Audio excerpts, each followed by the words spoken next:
Hey guys, this review is more back with a quick how-to. This is on how to refinish and polish Corian countertops with some basic equipment. So here's the things you'll need: 240 grit sandpaper and finer if you want a more shiny finish at the end, a random orbital sander for that sandpaper, an electric buffer, terry cloth, buffer cloth pads for that buffer, tarps and other cloth materials when you actually do the countertops for real, because it does make a lot of dust from the sanding if you feel the need to sand under your circumstances. So without further ado, here we go with the how-to. So this is what we have. These are two cutouts of Corian. I'm not going to actually do the whole kitchen or anything because it's hard to see. This will basically prove the concept to you and show what it is. And these were actually cutouts for the sink. So when they put Corian countertops in, they cut out a section for the sink and they left over these two pieces. And we've used them as cutting boards ever since. Now what that means is these are just about the worst case scenario for what can happen to these countertops through abuse and misuse, because they were cut on with blades. The only thing worse than what these have been through would be, let's say you dropped a heavy pot and somehow chipped it, even though it'd be very difficult to chip Corian. But this is mostly just gouges and cuts and scratch marks from using it as a cutting board. And for the record, you shouldn't use these as cutting boards very often because it's bad for the knives, because it'll bend them, mess them up, and dull them quicker than they need to be. And so you see in the reflections here, you see all the little scratches and pit marks. And this is pretty bad, so it's going to require some kind of sanding to get that smoothed out. No amount of polish is going to fill in those cracks.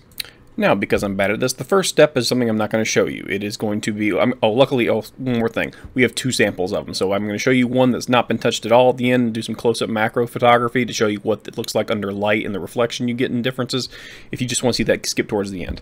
So here's some 240 grit sandpaper. If you want, what you do is start with 240 grit and then move up more you want. 240 grit, you can stop there if you want like a matte or semi-gloss finish, but we're going to use a good polish to kind of get this thing done as well. And there's a little sander. You don't need to put a whole lot of pressure when you're doing this. Just get the little pad on there, and yes, I know the pad's too large at first, and just remember that however fine you get the sandpaper up to, you got to make that uniform, because you will see it on the final polish. So it's going real fast through here.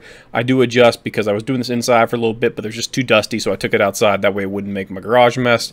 So that's another thing. Get the tarps down. This thing will make a mess. Move up to about 400 later on if you want it to be finer. You can go as high as you want. It's just how much labor you get out of it. Just keep in mind, this is not like polishing car paint, so you don't need to go up to a super high mega fine grit sandpaper. Usually anything under 1,000 is fine, so you can get up to 600 and it'll be very, very shiny. We stop here at 220. I actually lowered it down because I wasn't getting some of these little deep scratches out, so this is actually a 220 grit on there now. 240 would make it shinier, up to 400 even shinier than that, and then when you do the final polish, you'd almost have like a high gloss finish at the end of it. Alright, so now we're outside. The lighting's changed a little bit. Same thing, we're just going to run the sander over, get it done. You might have noticed the sand Corian countertop piece there changing color. That's just because of the dust. The dust looks lighter because of the way it is. It just looks more like particulate matter. And as you do this, you also see worse gouges kind of highlighted as the dust from the sander fills it in. So it's just kind of a good indicator of how well you've sanded, is how bright those flaws start to look. And once they go away, that means you sanded enough and the flaws are basically have been eliminated. And you can start upping your sandpaper's grit level to allow for a smoother, even more even finish.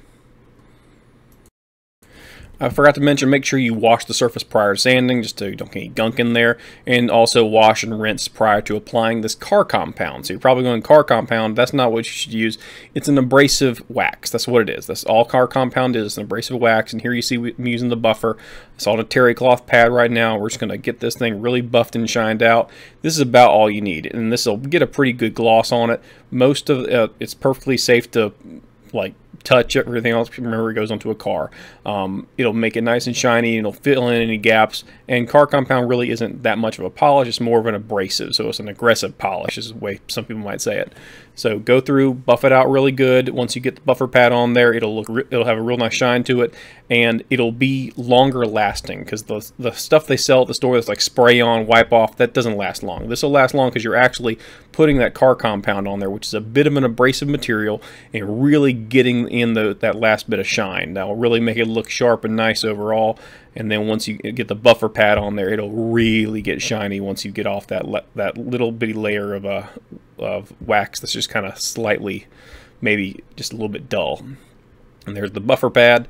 And once we get the buffer pad finished up, that's basically it. It's shined. And remember, you can always go back. You can always go back and repeat the process. You can say, man, I'm seeing some swirls in here, and you'll actually see some swirls at the end with some close-up macro images that you can't really see under the light. But if you don't like the result, you can always go back. So you can go back and say, well, maybe I'll go up to a 600 grit sandpaper, and then I'll come back and do the process again. So this is a good thing because I have samples here to kind of show you. But overall, really happy with it. And here's where you see the reflection. You can already see my reflection kind of in the shadow there. That's the biggest noticeable difference. There was obviously no reflecting ability at all before. So you have a nice reflective countertop surface. Alright, and finally we'll get to see some actual light reflection. This is my kitchen. Sorry for the yellowish lighting. That's just my kitchen lights. That's why it looks like this. So we'll start with the unaltered piece of Corian countertop. It's still got all the gouges, still all musty, dirty, and nasty from, you know, being used as a cutting board. You can kind of see two lights there. Those are the two lights above the island in our kitchen. And we're going to pan over and see what they actually look like with the buffed out, polished countertop. And boom, big difference. They almost come into focus like a mirror. They look real nice. So that's kind of the results you can expect, and they'll be longer lasting. You can get kind of this going on if you use like a spray-on, but that spray-on stuff just won't last very long because it doesn't actually affect the Corian. It's just like a gloss over top. It's like putting polish on leather. It doesn't really change the leather. It just makes it look shinier on the outside. So this is the result of actually putting the elbow grease and using the right tools and the right product for it. So you can also buy an abrasive cleaner. They sell Corian countertop cleaner that's kind of abrasive, similar to the stuff they use for cleaning glass stove tops to smooth them out a little bit. Similar stuff.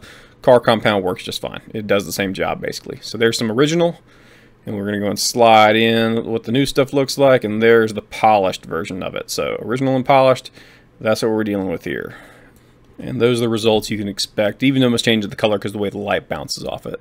So if you look at this polished portion, remember this is a macro lens. This is very, very close up, so it shows every little flaw. You might see little swirls in there. That's from the sanding. If I only used like a 220 grit sandpaper by the end of this thing to get out what I wanted to get out. If you move to a higher grit sandpaper, those swirls will be much less pronounced. And that's also why you want to use a random orbital sander, because you will have fewer streaks from the inconsistency of using a human hand to sand this stuff. Just won't get you the results you want. So use a random orbital sander, make it very uniform, and the higher grit you get, the less you'll see those little swirls you might be seeing reflecting in there. But again, keep in mind this is under a macro lens. It's way closer up than anyone's going to be with you. If you want to have a more accurate representation of what that looks like in the light, when I tilted that piece of Corian up in the sun, that reflecting you got off of it, that's basically what you can expect. That's what you would see in the real world scenario, unless you just shoved your face right down on top of the countertop to see every little itty bitty swirl from the actual polisher / sander. So thanks for watching, guys. Hope you found the video helpful. Please hit the like and subscribe button if you found it helpful. Have a great day.